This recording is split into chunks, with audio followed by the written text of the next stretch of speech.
গত 5 আগস্টের অভ্যুত্থান, গণ অভ্যুত্থান পরবর্তীতে আমরা দেখলাম জেনজিদের অভ্যুত্থান বলা হচ্ছিল। এই নির্বাচন বাংলাদেশে জেনজিদের যেই অভ্যুত্থান, নির্বাচনের ফলাফল, সেটা কি একটা মানে ইতি টেনে দিল? যদি জেনজিদের প্রতিভূ হিসেবে এনসিপিকে ধরি, জামাতের ছায়া ছাড়া এনসিপির রাজনীতি, জেনজিদের রাজনীতি বাংলাদেশে থাকলো আর?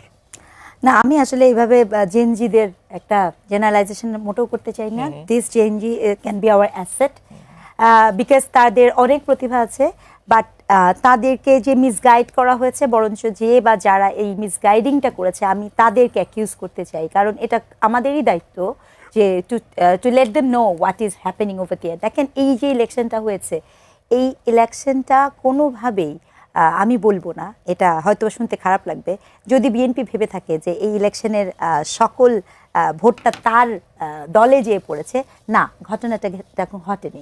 গত 1.5 বছরে ইভেন ইনক্লুডিং এই জেনজি বলেন, যারা এই করেছে, তারা আসলে এই ভোটটা এই জন্য দিয়েছে বিকজ তারা মবকে না বলেছে, বিকজ তারা নারীর প্রতি বিদ্বেষমূলক অনলাইন বুলিংকে না বলেছে, বিকজ তারা মাজার ভাঙা, আপনার মন্দির ভাঙা, সংখ্যালঘুদের উপরে আক্রমণ, তাদেরকে না বলেছে। এবং তারা সর্বোচ্চ ক্ষেত্রে যেটা করতে চেয়েছে, যে তারা চেয়েছে যে এই যে যেই বিষয়গুলো আপনি করছেন, এই বিষয়গুলোতে যে একটা তাদের যে মতামত, কারণ এতটাই আতঙ্ক তৈরি করা হয়েছিল যে সামনে এসে মানুষ কথা বলতেও কিন্তু ভীতবোধ করেছে। কিন্তু তারপরও আপনি ভাবতে পারেন, আমি দেখলাম আমাদের নবনির্বাচিত সাংসদ আমির হামজা বলেছেন বাংলাদেশের প্রথমে সকল সাতক্ষীরা যাবে হচ্ছে জান্নাতে। এখন সংসদেও যে জান্নাতের টিকিট বের হবে কিনা, অথবা আইন পাস হবে কিনা, সেটি নিয়ে কিন্তু আমি শঙ্কিত। তবে আমি মনে করি আমাদের জেনজিদেরকে যৌক্তিক করা, আমাদের তরুণদেরকে যৌক্তিক করা, সম্মিলিতভাবে এবং ঠিকটাকে ঠিক বলা এবং ভুলটাকে ভুল বলতে পারার জায়গাটা আমাদেরকেই তৈরি করা। দর্শক প্রশ্ন করেছিলেন যে তারেক রহমান আওয়ামী লীগকে রাজনীতি করার সুযোগ দিবেন কিনা, সেই প্রশ্নের আলোকে আমি জানতে চাই যে শেখ হাসিনার বিচারের ব্যাপারটা আজকে তারেক রহমান ইন্টারকন্টিনেন্টালে একজন সাংবাদিকের প্রশ্নের জবাবে বলছেন যে আওয়ামী লীগের রাজনৈতিক কার্যক্রম মানে আইনি ব্যবস্থার উপরেই আসলে নির্ভর করবে আওয়ামী লীগের রাজনীতি।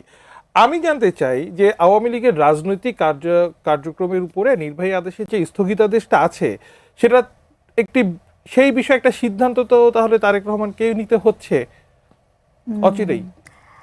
আমার মনে হয় কি, এর আগে এটা জানা জরুরি ছিল আসলে কি নির্বাহী আদেশে এরকম কোনো সিদ্ধান্ত নেওয়া যায় কিনা, এবং সেটি ইনভেস্টিগেট করাটা খুবই জরুরি। আমি একদম স্পষ্ট একটা অবস্থান বলি, দেখেন, বাংলাদেশ আওয়ামী লীগের প্রচুর দায় আছে।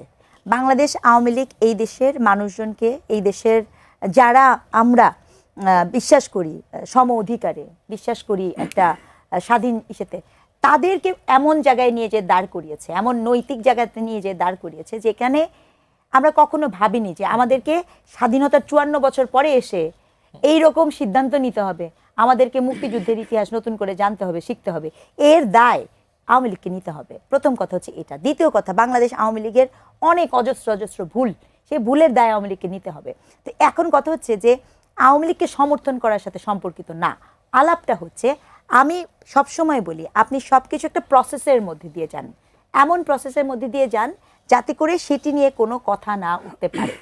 যেই প্রক্রিয়াতে আপনি এই বিষয়টা কি করা হয়েছে, সেটি আসলে কোনোভাবে আমার মনে হয়নি যে আওয়ামী লীগকে মানে শাস্তি দেয়া, শিক্ষা দেওয়ার নিমিত্তে করা হয়েছে। বরঞ্চ আমার মনে হয়েছে যে আজকে যদি আওয়ামী লীগ ইলেকশন করার সুযোগ পেত, তাহলে কি আর মানে আপনি এত মানে আমরা এত কতদিন কত কিছু বললাম, ওখানে তো মানে হয়তো বা কেউ দাঁড়াতেই পারতো না।